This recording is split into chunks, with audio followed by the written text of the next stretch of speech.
So we've seen how we can separate things using a difference in their solubility through recrystallization by heating up and slowly cooling down the solution. But let's see if we can do this using our chemical extraction method. So here we have two different unknown samples, samples 714 and 744. And these are both just white solids, right? So these are a mixture of two different compounds. Go back to the introduction, I walked through what these mixtures may be, but they contain one of what we called a rock, and then either an acid or a base. But we have to figure out first what is in these unknowns. So let's go all the way back to our second experiment and think about how did we determine the contents of an unknown? We did it using TLC. So let's prep these samples. So I'm gonna add some ethyl acetate to these and then prep and run some TLC plates. So here we have our TLC. So we can see that for both samples 744 and 714, when I added ethyl acetate, all the solid dissolved. So everything in there is organic soluble. And here I can see on my TLC plate that I've spotted what I call my two different rocks, R1 and R2. R1 is benzophenone and R2 is biphenyl. So I spotted those on both plates, and just like we did back in experiment 2 when we were first learning about TLC, we can now determine which compounds are actually located in our sample, at least for the rocks. So using just our RF values here, be sure to use the TLC plates located on the side of the video to calculate RFs for all of our compounds here. We can at least identify which rocks are contained in samples 714 and 744. However, we have these other spots that are much lower on our TLC plate. And these, we don't know if they are either the carboxylic acid or the amine. So if we go back to our week 2 on TLC, we saw that there was non-destructive methods like UV-Vis, but we could also use chemical stains to determine a compound's identity and which functional groups it might contain. So that means that we're going to use our ninhydrin stain to differentiate the compound in 714 from the compound in 744.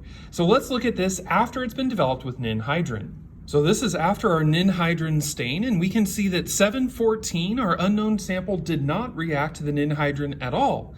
However, the sample in 744 shows this nice clear purple spot after staining with a ninhydrin.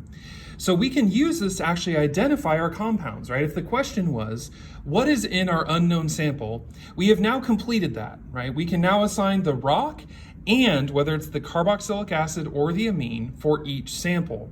So now what we're going to do is our chemical extraction. So I'm going to leave it up to you to determine what is in each sample using this information from our TLC and what we know from experiment 2. If you're confused about this, I advise you to go back and look at some of our conclusions from our TLC experiment. So what I'm going to do now is I'm actually going to add some water to these samples and either an acid or a base.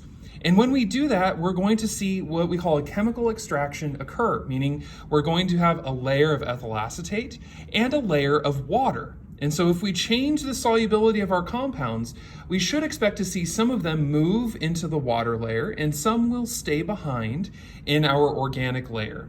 So let's look at what this appears like after I add water to each of our samples.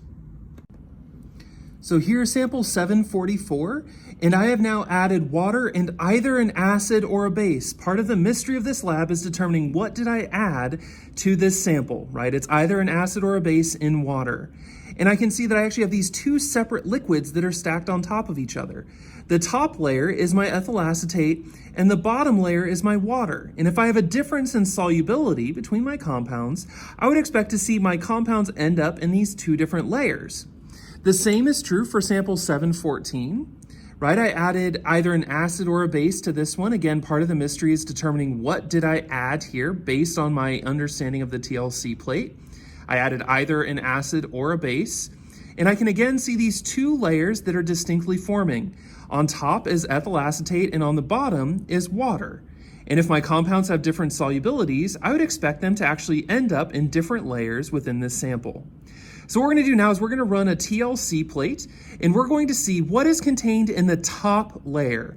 What is dissolved in the ethyl acetate inside these samples? So here's our TLC plates after extraction, after doing this chemical extraction process. So the left-hand channel contains my unknown sample, right? The initial sample that I had that had two different compounds in it, a rock and then either a carboxylic acid or a base. The central channel contains the rock that I identified at the beginning. So using RF values, I can identify that sample 714 contained rock number 1, and sample 744 contained rock number 2. This is again just based on their RF values. The last thing in this sample is the top layer of my extractions. So again, when I looked at this, there was a bottom layer that was water, and the top layer was ethyl acetate. This last lane is again just what was contained inside the ethyl acetate of my extraction. So use the pictures on the side of the video to calculate your RF values. Again, you should get the same RF values you got in the earlier case when we were analyzing this. But what we want to ask ourselves now is, was our extraction successful? Were we able to separate these two different compounds by changing the solubility of one of them? And the other question that follows this up is, how, right? What happened? Where did this other compound go? If I was looking inside my vial here, right, there was two layers, ethyl acetate and water. So that means the other spot must have ended up in the water layer. So the question you have to answer is, why? I added an acid or a base to each one of these. Which one did I add an acid? Which one did I add a base? And why did that matter? Why did that change our solubility? So this is our chemical extraction experiment where we looked at two unknowns. We were able to use an extraction to separate them and look at the difference or what compounds ended up in our top layer, which is again our ethyl acetate.